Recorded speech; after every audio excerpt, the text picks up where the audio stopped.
Hello guys, welcome back to my channel. चलिए story की starting करते हैं। स्टोरी की स्टार्टिंग वहीं से होती है जब लैंजन को पता चलता है जिससे वो इतने साल से प्यार करता था वो उससे प्यार ही नहीं करता, वो सिर्फ उससे टाइम पास कर रहा था।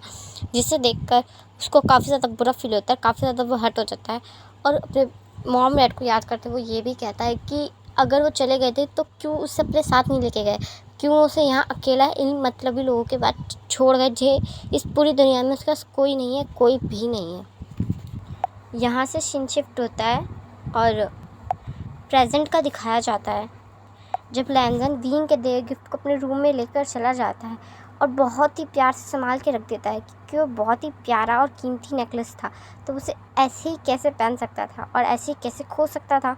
इसलिए उसने संभाल कर उसे रख दिया ताकि अगर वो कभी भी पहने तो यहीं से निकाले और यहीं वापस रख दे। यहाँ से सीन शिफ्ट होता है और नाइट का दिखाया जाता है जहाँ सब के सब खाना खाने बैठ गए होते हैं। तब विंग नोटिस करता है कि लैंजन टेबल पे नहीं है। तब अपनी शीजे से पूछता है, शीजे लैंजन कहाँ है, वो लेट खाता है क्या? उसकी मदर कुछ कहने ही वाली होती है कि यालनी कहती है किचन में जाके देख लो, पता चल जाएगा। तब विंग खड़ा होता है और किचन में चला जाता है। तब यालनी की मदर कहती है, ये बोलने की ज़रूरत थी तुम्हें, मैं कुछ बोलने वाली थी ना। तब यालनी कहती है, मैंने सिर्फ सच बोला है। उसने पूछा कि लैंजन कहाँ है तो मैंने बोला जाके किचन में देख ले, मैंने कुछ गलत नहीं बोला माँ। यहाँ से सीन शिफ्ट होता है और किचन का दिखाया जाता है जहाँ लैंजन कुकिंग कर रहा होता है। तब विंग लैंजन को देखकर कहता है, तुम यहाँ क्या कर रहे हो और तुम खाना क्यों बना रहे हो और तुम सबके सब लाइन में क्यों खड़े हो, तुम सर्वेंट हो या ये? हाँ। तब लैंजन कहता है, गुस्सा क्यों कर रहे हो, मुझे कुकिंग बस पसंद है इसलिए मैं कर लेता हूँ। तब विंग कहता है, कुकिंग तुम्हें पसंद है, ये बात समझ में आती है लैंजन, हर किसी को कुछ ना कुछ पसंद होता है और वो चीज़ करता है, अच्छी बात होती है। और खाना बना के खिलाना तो उससे भी अच्छी बात होती है, पर खुद भी खाना होता है, ठीक है? जब से आया हूँ मैं नोटिस कर रहा हूँ कितने पतले हो गए हो तुम। तो रात का खाना ये लोग बना लेंगे, इतने सारे सर्वेंट्स हैं ना घर पे, किस लिए है? तुम सर्वेंट नहीं हो, ठीक है ना? तो इन्हें दे दो, ये कर लेंगे, सब बाहर खा रहे हैं, आओ बाहर खाओ चलो। ये कह के विंग लैंजन का हाथ पकड़ता है और बाहर ले आता है और टेबल पे ला के बिठा देता है। जब वह टेबल पे आके बैठता है तो जैसे ही लैंजन खाना डालने लगता है तब विंग कहता है, रुको रुको मैं डाल देता हूँ, तुम बैठो, क्या चाहिए? तब लैंजन कहता है, कोई ज़रूरत नहीं है, मैं डाल लूँगा विंग। तब लैंजन को विंग कहता है, बस कर दो, मैं डाल दूँगा, इतनी जैसे गर्मी में किचन में थे तुम, थोड़ी देर शांति से बैठ जाओ, मैं डालता हूँ ना, बोलो क्या चाहिए? तब विंग की मदर कहती है, वो अपना काम खुद भी कर सकता है या फिर सर्वेंट कर देंगे, तुम कोई नौकर नहीं हो विंग। तब विंग कहता है, मॉम इसमें नौकर वाली क्या बात हो गई, और वैसे भी खाना तो अंदर अभी हमारे लिए ही बना रहा था ना, तो मैं इसके लिए खाना डाल भी नहीं सकता, इतना तो मैं कर ही सकता हूँ। लैंजन बताओ, ये और ये, तुम स्पाइसी नहीं खाते ना इसलिए लाइट वाला खाना डाल रहा हूँ। ये कह के लैंजन के सामने प्लेट रख देता है। तब लैंजन विंग से कहता है, तुम्हें कैसे पता कि मुझे स्पाइसी फूड पसंद नहीं है? तब लैंजन को विंग कहता है, अरे रे, हमेशा मिसेस लैंड यही बोलती रहती थी कि वो तीखा हैंडल नहीं कर सकता, तो उससे ये वाला खाना मत दो, ये वाला मत दो, तुम्हारी स्पेशल दलिया बनता था, तो मैं वो कैसे भूल सकता हूँ। इसलिए अच्छे से याद है तुम स्पाइसी फूड नहीं खाते, और तुम्हारा अगर तुम स्पाइसी फूड खा भी लो तो तुम्हारा चेहरा लाल हो जाता है, तुम्हें बहुत ज़्यादा मिर्ची लगती है, इसलिए मुझे अच्छे से याद है। तुम टेंशन मत लो, खाना खाओ वरना ठंडा हो जाएगा। चलिए आप सब क्या देख रहे हैं, खाना शुरू कीजिए खाना। यहाँ से सीन शिफ्ट होता है और विंग और लैंजन को दिखाया जाता है जहाँ उनके बीच काफ़ी सारी बातें होती हैं और हमेशा विंग ही पहले बातें शुरू करता है और लैंजन सिर्फ उसकी बातों को सुनता है। जब भी लैंजन कोई काम करने लगता है तो विंग उसे साफ मना कर देता है, ये कह के कि वो कोई सर्वेंट नहीं है कि वो ये काम करेगा, तो उसे कोई ज़रूरत नहीं है। हमेशा वो उसको यही कहता, अगर फिर भी लैंजन उस काम को करने की ज़िद करता तो विंग भी उसके साथ वो काम कराने लगता। हार मान के लैंजन को वो काम छोड़ना ही पड़ता। ये बात यालनी को तो काफ़ी अच्छी लग रही थी। फाइनली लैंजन को सपोर्ट करने वाला, उसकी तरफ से बोलने वाला कोई तो आया और इसके आगे उसकी माँ बोल नहीं सकती। पर मिसेस वी को एक चीज़ बिल्कुल भी अच्छी नहीं लग रही थी कि लैंजन को इतनी अटेंशन मिल रही है, इसलिए अब वो लैंजन को अपनी आंखों के सामने बर्दाश्त नहीं कर सकती थी, देख नहीं सकती थी, 1 मिनट और झेल भी नहीं सकती थी, क्योंकि विंग की सारी अटेंशन लैंजन के लिए थी, विंग की सारी परवाह लैंजन के लिए थी।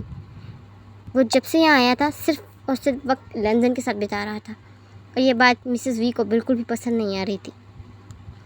यहाँ से सीन शिफ्ट होता है और मिसेस वी को दिखाया जाता है, जो विंग से कहती है कि ये फ़ाइल इम्पॉर्टेंट नहीं होती तो मैं तुम्हें क्यों भेजती। तब विंग कहता है, माँ आपको पता है ना ऑफिस यहाँ से कितनी दूर है, प्लीज़ ना मेरी फेवरेट मूवी आ रही है। तब मिसेस वी कहती हैं, बच्चों वाली बातें बंद करो, बट थोड़े टाइम बाद तुम्हें ही कंपनी संभालनी, और ये देखो तुम्हें मूवीज़ की पड़ी है, ये फ़ाइल देखिए इम्पॉर्टेंट है, और मीटिंग भी अटेंड कर लेना, बीच बीच में तुम्हें मीटिंग अटेंड करनी चाहिए, चलो निकलो ऑफिस के लिए। तब विंग कहता है, हाँ जा रहा हूँ मैं ऑफिस, जा रहा हूँ ऑफिस। ये कह के विंग वहाँ से निकल जाता है। यहाँ से सीन शिफ्ट होता है और कुछ घंटे बाद का दिखाया जाता है, जहाँ मिसेस वी कहती हैं, मेरे डायमंड का नेकलेस यहाँ नहीं है तो कहाँ है, यहीं तो रखा था, घर में से कहाँ गायब हो सकता है नेकलेस। हाँ कितना कीमती नेकलेस था, पता भी है वो कितना महंगा था, पूरे चाइना में सिर्फ वो 4 लोगों के पास है, सिर्फ और सिर्फ 4, उसमें से एक मैं हूँ। वो डायमंड कितने करोड़ का है पता भी है, अगर वो डायमंड नहीं मिला तो क्या होगा। अभी के अभी सारे सर्वेंट्स के रूम चेक करवाओ, अभी के अभी जाओ।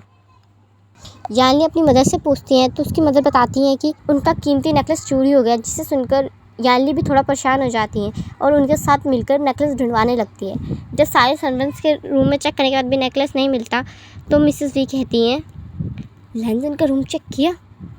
तब लैंजन मिसेस वी की तरफ देखने लगता है और कहता है, मैं भला आपका नेकलेस क्यों चुराऊँगा, मैंने तो वो कभी देखा भी नहीं है। तब मिसेस वी कहती हैं, हाँ सही बात है, कीमती चीज़ कैसे देखोगे तुम, करोड़ों का नेकलेस है वो, मन तो किसी का भी डगमगा सकता है ना। इसका रूम भी चेक करो, इसका रूम क्यों छोड़ा है।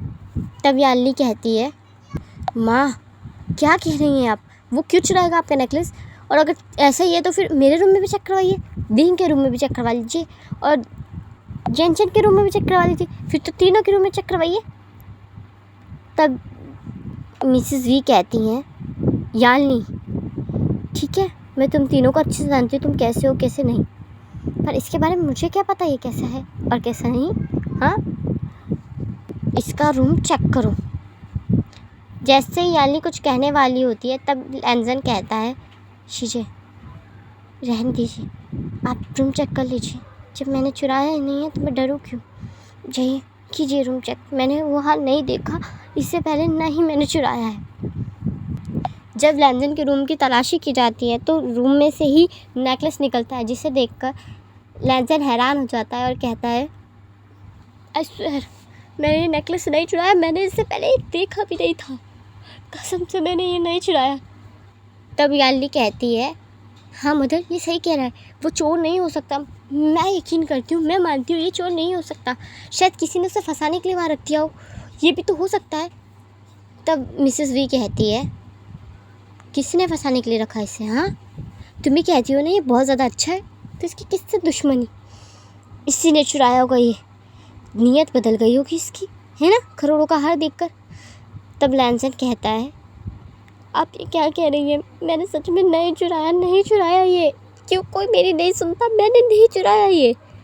तब मिसेस वी लैंजन को एक स्लैप करते हुए कहती हैं, ऊंची आवाज़ मत करो, एक तो चोरी ऊपर से सीना चोरी, देखो तो तेवर, पता है जो चोरी करता है उसकी निगाहें नीचे होती है ना कि उठी हुई, निगाह नीचे करके बात करो मुझसे। तब लैंजन कहता है, मैंने जब चुराया ही नहीं तो मैं निगाह क्यों नीची करूं, मेरी कोई गलती नहीं है, ये किसी ने मुझे फंसाने के लिए रखा है, मैंने नहीं चुराया, कसम से मैंने इससे पहले यहाँ देखा भी नहीं था, तो मैं कैसे चुरा सकता हूँ ये। तब मिसेस वी कहती हैं, मुझे तुम्हारे भाषण नहीं सुन रहे, इस आफत को वैसे भी इतने साल से पाल चुकी हूँ मैं, और अब तो तुम सही सलामत हो, हाथ पैर बराबर है तुम्हारे, कोई बीमारी भी नहीं है, ठीक हो, है ना, और ठीक ठाक पढ़ भी लेते हो, तो कुछ ना कुछ तो इस दुनिया में कर ही लोगे, मेरे घर से निकलो। ये कह के मिसेस वी लैंजन का हाथ पकड़ के खींचने लगती हैं। तब लैंजन कहता है, रुक जाइए, मेरी बात सुनिए, रुकिए, मैं कहाँ जाऊँगा। बात तो सुने, मैंने नहीं चुराया है, मेरी बात का बिलीव कीजिए, मैंने नहीं चुराया। शीजा आप कुछ कहिए ना, सच में मैंने नहीं चुराया है ये। तब यालिनी कहती है, माँ देखिए, मैं यकीन दिलाती हूँ इसने कुछ नहीं किया, मैं इसकी तरफ से बोल रही हूँ ना, इसने कुछ नहीं किया। तब मिसेस वी कहती हैं, तरफदारी करना बंद करो, और अगर इतनी ही तरफदारी करनी है तो दो, इस हार की कीमत मुझे दे दो, और तुम ये हार क्यों नहीं खरीद लेती, दोगी? तब यालिनी कहती है, माँ क्या बातें कर रही हैं, आप जानती नहीं हार कितने करोड़ का, इतने पैसे नहीं है मेरे पास, पर अगर आपको पैसे ही चाहिए तो ठीक है, मैं आपको हर महीने इंस्टॉलमेंट में पैसे दे दूँगी, अब लेन-देन का हाथ छोड़ दीजिए। तब मिसेस वी कहती हैं, अक्ल है तुम्हें यालिनी, अगर किसी चीज़ को इंस्टॉलमेंट में लिया जाए ना तो उसकी कीमत धीरे धीरे घट जाती है, और घटी हुई कीमत की चीज़ का मैं क्या करूँगी, और वैसे भी इसका भी मैं घर में रहकर क्या करूँगी, जब से आए इस घर में आफत बना पड़ा है। हाँ, कोई ना कोई नई प्रॉब्लम्स खड़ा करता रहता है, मेरी जान का दुश्मन बना पड़ा है ये, मुझे वैसे भी खुश तो देख सकता नहीं है, तो इसको इस घर में रहकर क्या फ़ायदा। ये कह के मिसेस वी जैसे ही लेनदेन को धक्का देती हैं बाहर की तरफ, तो लेनदेन को कोई दो मजबूत हाथ कस के पकड़ लेते हैं, और लेनदेन अपनी आंखों को उठा कर देखने लगता है और कहता है, वी। तब मिसेस वी शॉक्ड हो जाती हैं और यालिनी कहती है, शुक्र है इसे तुम्हें पे आ गया। तब विंग लेनदेन की तरफ देखकर कहता है, चल क्या रहा है यहाँ, वो कह रहा है माँ। लेनदेन तुम्हारे गाल पे क्या, किसने मारा है इसे, माँ हो क्या रहा है यहाँ। तब मिसेस वी कहती है, चोरी की है इसने, मेरा नेकलेस चुराया था इसने, इसके रूम से मिला है, इसलिए अब इसे घर में नहीं रहने दे सकती मैं, चोर को घर में पनाह नहीं दूंगी मैं अपने, इसलिए घर से निकाल रही हूँ। तब विंग कहता है, होश में हैं आप माँ, क्या कह रही हैं, ये चोर नहीं हो सकता, बिल्कुल भी नहीं, मैं लेनदेन को अच्छे से जानता हूँ, बचपन से जानता हूँ, वो चोर हो ही नहीं सकता, मैं गारंटी देता हूँ, उसे ज़रूर किसी ने फंसाने की कोशिश की है। तब मिसेस वी कहती हैं, होश में आ जाओ विंग, पहले यानी इसकी तरफदारी कर रही थी, अब तुम भी आ गए, ये किसी वैसे भी किसी काम कर रही हैं। जैसे ही कह के मिसेस वी लेनदेन की तरफ बढ़ने लगती हैं, तब विंग सामने आते हुए कहता है, बस कर दें, जानवरों की तरह क्यों ट्रीट कर रही हैं आप उसे, इस तरह कोई जानवर को भी ट्रीट नहीं करता, वैसे भी इंसान की तरह, इंसान है वो, इंसान की तरह ही ट्रीट कर लीजिए उसे। आपने उसे मारा, अब इसे धक्के देके घर से निकल रही है, किस हक से, किस हक से बताइए। पहली बात, ना ही आप उसकी माँ है जो आप उसे थप्पड़ मार सकती हैं, और दूसरी बात, ये घर उसका है माँ, हमारा नहीं, हम उसके घर में रह रहे हैं, वो नहीं, तो किस हक से आप इसे घर से निकाल रही हैं। तब मिसेस वी कहती हैं, हाँ, देखो तो, तुम इसके लिए मेरे से लड़ रहे हो, बहस कर रहे हो। विंग, ये घर, ये प्रॉपर्टी अब हमारी है, क्योंकि हमने इसमें मेहनत लगाई, इतने साल दिए हैं इसे, ये अब इसका नहीं। तब विंग कहता है, माँ क्या कह रही है, आपको खुद भी पता है, आपको पता है एक बड़ी सी कंपनी में लोग लार्ज एम्प्लॉयमेंट हायर करते हैं ताकि उन्हें किसी भी चीज़ की दिक्कत ना हो और उनका काम टाइम पे पूरा हो जाए, इसलिए बॉस कभी कभी ऑफिस आता है, और जब भी आता है तो फुल कॉन्सेंट्रेट होकर काम करता है और एम्प्लॉय की रिपोर्ट देखता है कि वो ठीक से काम कर रहे हैं कि नहीं। पर क्या बॉस भी करेक्ट 9 बजे ऑफिस आता है और 6:30 बजे घर जाता है? नहीं, उसका जब मन चाहता है वो ऑफिस आता है, जब मन चाहता है वो घर जाता है, क्योंकि वो कंपनी का मालिक है। और एक एम्प्लॉय वहाँ सिर्फ एम्प्लॉय है, एम्प्लॉय मेहनत करता है, इस कंपनी को अपने सालों देता है, फिर भी वो कंपनी का मालिक नहीं होता। उस कंपनी को बढ़ाने में अपने पूरे एफर्ट्स लगाता है ताकि कंपनी ग्रो करे। उसे पता है कि कंपनी ग्रो करेगी तो एटलीस्ट वो उस कंपनी में टिका रहेगा। पर ये सब चीज़ें मालिक पे अप्लाई नहीं होती, बिल्कुल नहीं माँ, बिल्कुल नहीं। तब मिसेस वी कहती हैं, कहना क्या चाहते हो, सिंपल भाषा में समझाओगे? तब विंग कहता है, सिंपल भाषा का मतलब ये है कि हम सिर्फ एम्प्लॉय हैं और लेनदेन मालिक है। वो जब मन चाहे आ सकता है, जब मन चाहे जा सकता है। कंपनी की देखभाल करने का हक सबसे ज़्यादा एम्प्लॉय का होता है, उसको ग्रो करने का महत्व भी ज़्यादा एम्प्लॉय का होता है। कंपनी एम्प्लॉय के कंधे पे होती है, पर नाम और जो कंपनी को जो आगे लेकर चलता है वो सिर्फ़ और सिर्फ मालिक होता है। हालांकि वो कभी कभी ऑफिस आए, चाहे अपनी मन की क्यों ना करे, फिर भी कंपनी जानी सिर्फ मालिक के नाम से जाती है, एम्प्लॉयज़ के नाम से नहीं माँ। तब लैंजन विंग की तरफ देखने लगता है और विंग कहता है मैं इसे अंदर लेके आ रहा हूँ। तब मिसेस वी खड़े होते हुए कहती हैं इसका कोई रिश्ता नहीं है यहाँ, ये अंदर नहीं आएगा, बिल्कुल नहीं। कोई भी उदाहरण दे लो, कोई भी उदाहरण मुझे दे दो, कितना भी कन्विंस करने की कोशिश कर लो, मैं नहीं होने वाली। ये इंसान मेरे घर में नहीं आएगा, नहीं आएगा, नहीं आएगा। तब विंग कहता है नहीं आएगा, नहीं आएगा, ठीक है चलो मेरे साथ। ये कह के विंग लैंजन को बाहर ले जाने लगता है। तब लैंजन कहता है मेरी बात मानो भी, मैंने सच में चोरी नहीं की, सच में नहीं की, मैंने नहीं चुराया। तब विंग कहता है लैंजन मुझे भरोसा है तुम पे, तुमने नहीं चुराया। विंग अपनी बात को आगे कंटिन्यू करते हुए कहता है पर तुम्हें मुझ पर भरोसा है। तब लैंजन गर्दन को हाँ में हिला देता है। तब विंग कहता है तो मैं जहाँ जा रहा हूँ मेरे साथ चलो लैंजन, बस भरोसा करो, तुम्हें निराश नहीं करूँगा।